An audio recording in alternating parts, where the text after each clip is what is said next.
Hello.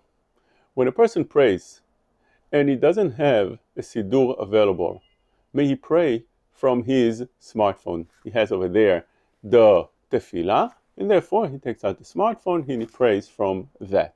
We need to know that there are two concerns over here, and Chazal already mentioned, it's brought down in Gemara, Brachot Kaf Gimel, and also in the Shulchan Aruch Siman Tzadik Vav, that a person should not hold something in his hand because his concentration is to make sure that it doesn't fall from his hand and he's not thinking so much about his prayer.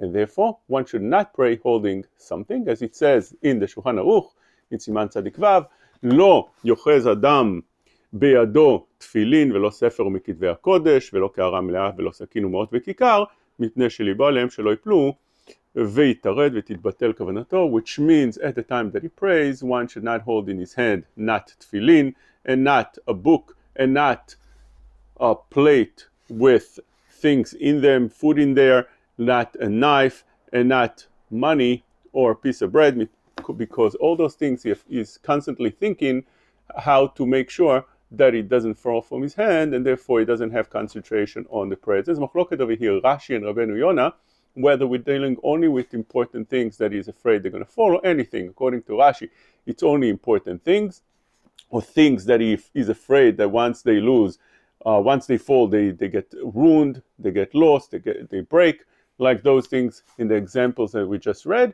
or anything. Rabbeinu Yonah says anything. But we see the Shulchan Aruch went along with Rashi's explanation. Accordingly, one should not pray with a cell phone. But the Shulchan Aruch in Seif Bet writes that one is allowed to hold Machzor Tfilot, the Siddur, in his hand and pray. Why is that? Why is not afraid that that's going to fall? Since he's praying from it, we're not afraid he's going to do so. So we see from here that if you pray from that thing, it is permitted. Same thing would be with the cell phone. If you pray from it, that is not a problem. But second thing is a worry that one that uses a cell phone constantly might get a phone call, a text, or anything else that could pop in the phone, and that it definitely takes away his concentration in the middle of the tefillah that he's speaking to HaKadosh Baruch Hu. And that is a serious problem. So one should definitely not pray from his cell phone unless he moves it to airplane mode, and then it's safe from all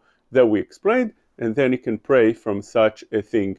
If he's not able to do so, he should not pray with it, unless, again, he doesn't have any other way to pray. He doesn't have a siddur, it's in a place that doesn't have anything, and he can't, for some reason, put it on the airplane mode, or that's not going to help for some reason. So then, b'diavad would be permitted to do such a thing, but a person needs to know that if he uses such a cell phone without, as we explained, putting it on the airplane mode, such a thing could be very severe, because the Chida in Machzik Bracha writes, Satam Tfilati is abbreviation. What is Satam? Samech Taf Mem, Sfarim, Tfilin, and Ma'ot. Those are the examples that the Gemara brought. Satam Tfilati, the prayer is blocked. HaKadosh Baruch Hu doesn't listen to those prayers. That's how the Chida brings from Dorshe Reshumot.